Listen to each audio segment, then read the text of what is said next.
2012 সালের এপ্রিল মাস। মুম্বাই শহরের এক সাধারণ দিন। একজন মেয়ে হঠাৎ করে নিখোঁজ হয়ে যায়।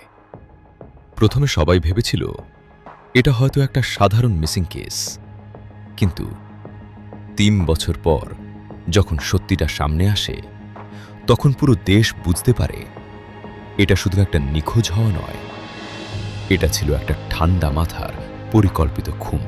তার নাম ছিল শীনা বোরা।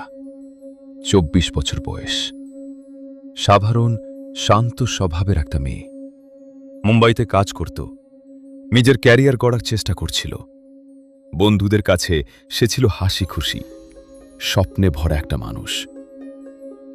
সবকিছু ঠিকঠাক চলছিল, কিন্তু কেউ জানত না তার জীবনের ভেতরে লুকিয়ে আছে এক ভয়ঙ্কর সত্য। সবাই জানত ইন্দ্রাণী মুখার্জি হল শীনার বড় বোন, কিন্তু এটাই ছিল সবচেয়ে বড় মিথ্যে। আসলে ইন্দ্রাণী ছিল শীনার মা। এই সম্পর্কটা সবাইতি থেকে লুকানো হয়েছিল। কেন?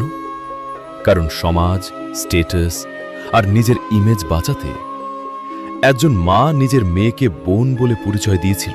এপ্রিল 2012। হঠাৎ করে শীনা নিখোঁজ হয়ে যায়। তার অফিসে আর যায় না, বন্ধুদের সাথে যোগাযোগ বন্ধ। কিন্তু সবচেয়ে অদ্ভুত বিষয়, তার ফোন থেকে মেসেজ যায়, আমি ইউএস চলে যাচ্ছি, নতুন জীবন শুরু করব। সবাই অবাক, কিন্তু বিশ্বাস করে নেয়। কিন্তু কেউ তাকে বিমানবন্দরে দেখেনি, কোনো ফ্লাইট রেকর্ড নেই। তাহলে সে গেল কোথায়? সময় কেটে যায়, দিন থেকে মাস, মাস থেকে বছর, কিন্তু শীনা আর ফিরে আসে না। তার বয়ফ্রেন্ড সন্দেহ করতে শুরু করে। সে বারবার ইন্দ্রাণীকে জিজ্ঞাসা করে, শীনা কোথায়? ইন্দ্রাণী সবসময় একই উত্তর দেয়, সে ভালো আছে, তোমার সাথে যোগাযোগ রাখতে চায় না। কিন্তু এই উত্তরটা কিছুতেই বিশ্বাসযোগ্য লাগছিল না। 2015 সাল। হঠাৎ করে পুলিশ একজনকে গ্রেপ্তার করে, একজন ড্রাইভার। সাধারণ একটা ইন্টারোগেশন, কিন্তু কয়েক ঘন্টার মধ্যেই পুরো কেসটাই বদলে যায়। ড্রাইভার যা স্বীকার করে তা শুনে পুলিশও স্তব্ধ হয়ে যায়। সে জানায় শীনা কোনোদিন ইউএস যায়নি, সে বেঁচেও নেই। 2012 সালের সেই রাতে একটা গাড়ির ভেতরে তার শ্বাসরোধ করে খুন করা হয়েছিল।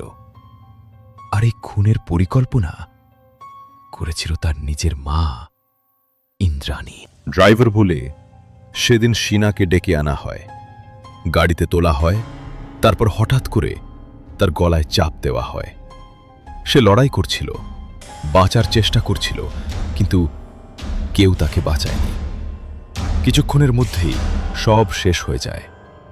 তারপর তার বডি জঙ্গলে ফেলে দেওয়া হয় এবং পুড়িয়ে দেওয়া হয়। এই কেসটা শুধু একটা মার্ডার না, এটা ছিল মিথ্যে সম্পর্ক, লোভ আর পরিচয়ের লুকানো খেলা। একজন মা নিজের মেয়ের জীবন শেষ করে দিল। এন্ডিং। সবচেয়ে ভয়ঙ্কর সত্যটা হলো,